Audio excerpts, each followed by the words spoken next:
Continuing the topic of surds, let's continue today's lesson with rationalizing denominators.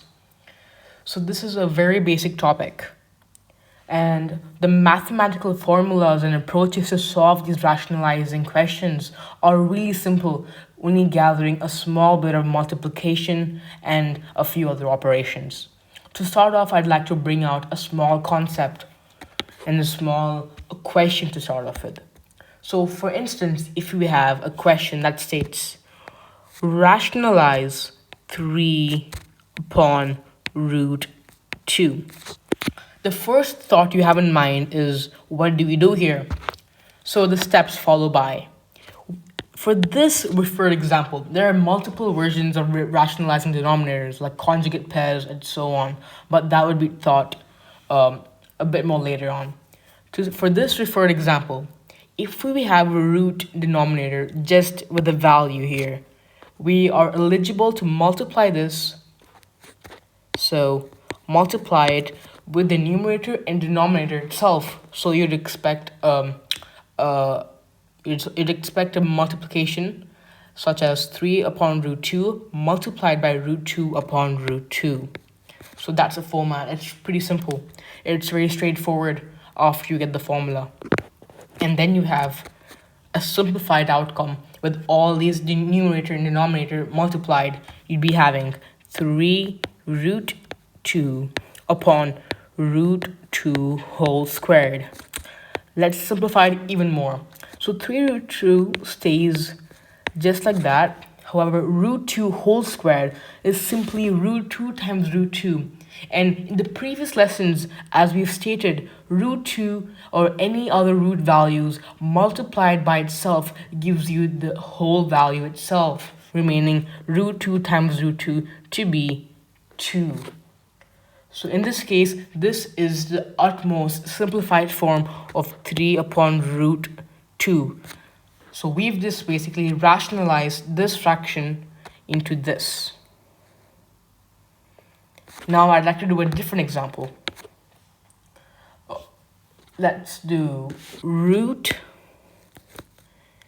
6 upon root 2. Alright, let's start off. So we have to multiply. So root 2 on top, root 2 in the bottom. Now we've got root 6 times 2 times root 2 and upon root 2 whole squared. Let's simplify this even more. Root 6 into root 2 gives us root 12. And root 2 whole squared gives us 2.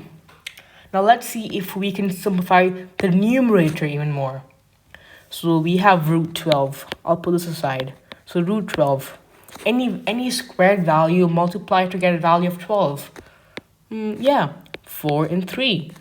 So that would give us root 4 times 3 upon 2. And simplified, 2 root 3 upon 2. And in this case, it looks pretty difficult after the whole process, but trust me, it's pretty simple. What we do here is we can just simply cancel out 2 and 2 because they're just right there. We have 2 and 2, remaining an answer of root 3 just by itself. A last example. I'd like to keep this question for you to try it out. You could pause the video and solve it yourself, and while then, I'll be here with the solution. The question follows by, and it's very similar.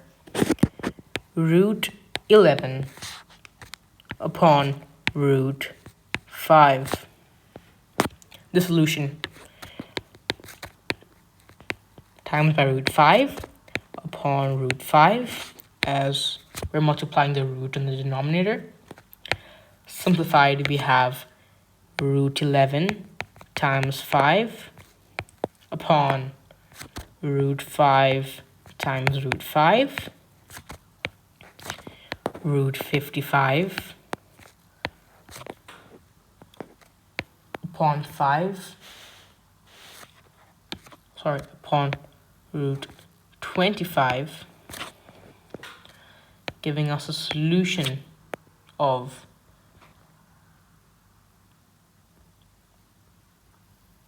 root 55 upon 5.